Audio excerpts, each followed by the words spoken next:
առաջադրումներն են սկսվել արդեն գալիք ընտրությունների ցուցակում։ Դուք պատրաստվում եք ինքնաառաջադրվել կամ ձեզ առաջարկ եղել է արդեն առաջադրվել ԿՊ-ի ցուցակով եւ ընտրություններում։ Ես ճիշտն ասած չեմ մտածել այդ մասին անկեղծորեն, կարծում եմ, որ դա առաջին հերթին երևի թե կուսակցականներին է վերաբերում, քանի որ ինքս կուսակցական չեմ, ուղղակի չեմ էլ մտածել այդ մասին։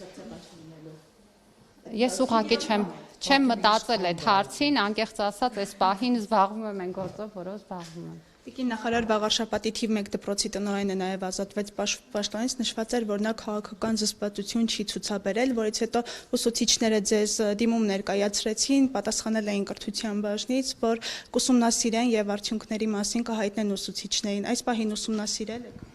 Այս պահին ուսումնասիրության ընթացքում է, որովհետեւ այդտեղ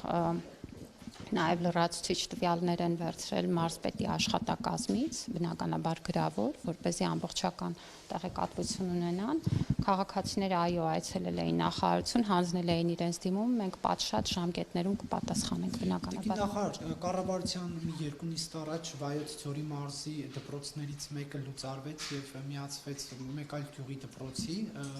գյուղական համայնքների Եվ այս ֆոնին հարց է առաջանում, ինչպես է ստացվում, որ Մեդովկայում $2 միլիոն են ծախսում, դպրոց են կառուցում, իսկ այդ Վայոց ձորի մարզում չեն անում եւ միացնում են գյուղի դպրոցները միմյանց։ Կարևոր է ինչի մասին ենք խոսում, եկեք հստակեցնենք, դուք խոսում եք մի դպրոցի մասին, որը ուներ 2 աշակերտ եւ գրեթե չուներ ուսուցիչ եւ որտեղ դպրոցի անունը կար, իսկ իրականում բովանդակությունը չկար։ Եվ այդ երեխաների կրթության իրավունքի ապահովումն է առաջին հերթին, որ մեր օրվա խնդիրն է եւ ձեր նշած Վայոց ձորի մարզում տեղի ունեցած գործընթացը ուղղված էր նրան, որ մենք 2 երեխայի համար ապահովենք պատշաճ պայմաններ կրթության։ Ինչ վերաբերում է Մեդովկային, ես շատ ցավում եմ, որ Մեդովկայի դպրոցի, գիտեք, հատկապես Մեդովկայի դպրոցի մասին նման տեղեկատվություն տարածվեց եւ հրավիրում եմ բոլոր նրանց, ովքեր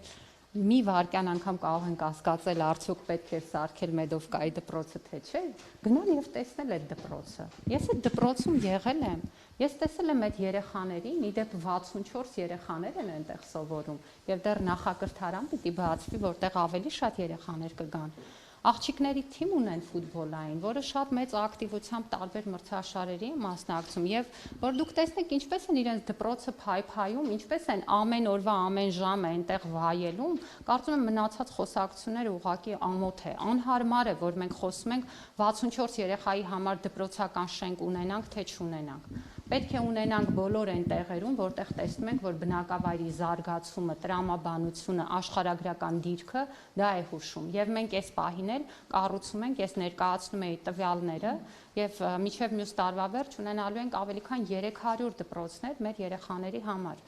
Եկեք չխոսենք այն մասին, կառուցենք այս դպրոցը թե չկառուցենք, խոսենք այն մասին, որ բոլոր դպրոցները կառուցենք, որովհետև անհարմար է, որ մինչև հիմա ինձ ծնողներ են գրում, որ այս դպրոցում սանհանգույցը նորմալ չի, երեխաները չեն կարողանում օգտվել, ցրտում է, ջեռուցումը նորմալ չի, սառում են։ Սրա մասին եկեք խոսենք, մեր երկրում չպիտի լինի նման իրավիճակ, նման պայման։ Դուք աջակցում եք վարչապետին հակակաթողիկոսական այս արշավում թե ոչ։ Ես կառավարության անդամ եմ եւ կիսում եմ կառավարության վարած քաղաքականությունը, ինչպես էլ պետք է լինի։ Շնորհակալություն։ Նախարար ԿՊԱ-ական падգամավորներից մեկը սեպտեմբերին սեկտեմբեր է ասում, հունվարին հունվար, ձեզ որպես նախարար սա նորմալ է թե արդյոք անդրադառնալի։ Եթե դուք լեզվական հարցերից եք խոսում, ես առաջարկում եմ կուսակցական պատկանելությունը չընդգծել։ Եթե ես սկսեմ մեկնաբանել ինձ ինչ տարբեր շրջանակներից, տարբեր քաղաքացիներ, մարդիկ, տարբեր քաղաքական թևերից ինչ սխալներով, ինչ գրություններ, նամակներ են գրում, երևի այսօրվա մեր ճեպազրույցը չավարտվի։ Լեզվական գրագիտությունը մեր ընդհանուր խնդիրն է, մեր հանրության։ Եվ երբ որ ես խոսում եմ հայերենի իմացության ամրապնդման մասին, ես խոսում եմ մեր բոլորի հայերենի իմացության ամրապնդման մասին։ Կամ բաներ, որ ես էլ կարիք ունեմ ամրապնդելու, կամ բաներ գուցե դուք էլ։ Եվ մեզնից յուրաքանչյուրը երևի, այնպես որ տեղին չի որևէ խնդիր առանձնացնել եւ մատնանշել։ Ի վերջո մենք ունենք նաեւ բարբառներ եւ տարբեր բարբառներում, որը էլի մեր լեզվի հարստությունն է, տարբեր բառեր ասվում են տարբեր կերպ։ Եվ գիտեք, ես նաև անթույլատրելի եմ համարում, երբ որ մարդկանց իրենց բարբառով խոսելու համար պիտակավորում եւ թիրախավորում են։ Մենք դպրոցներում ունենք առանձին բարբառագիտության դասեր հայերենի ուսուցման ժամանակ եւ նույնիսկ առանձին մենք նախագծեր ենք անում, որտեղ երեխաները հենց իրենց բարբառով տեսանյութեր կներկայացնեն։ Չպետք է մարդիկ ամաչեն իրենց բարբառից, դա քաղաքենիություն է, չի կարելի նման միջավայր ձևավորել հասարակության մեջ։ Մնացածը արդեն չեմ կարող մեկնաբանել, շնորհակալություն։ Կաթողիկոսը պետք է հեռանա տիկին նախարար։ Դուք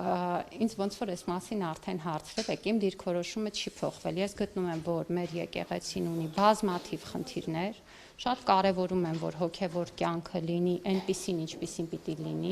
այսինքն դա առաջին հերթին լինի հոգևորի մասին։ Չեմ կարծում, որ այս պահին այն ինչ տեղի ունենում կապ ունի հոգևորի հետ, դա ինձ ինչպես եւ ցանկացած մեր երկրի քաղաքացու խորը ցավ է պատճառում։ Ես հույս ունեմ, որ այդ իրավիճակը արագ կհանգուցալուծվի եւ կարծում եմ, որ առաջին հերթին եկեղեցու շահերից է բխում հոգևոր կյանքի նորոգման գործընթացը եւ իմ կարծիքով իմ պատասխանը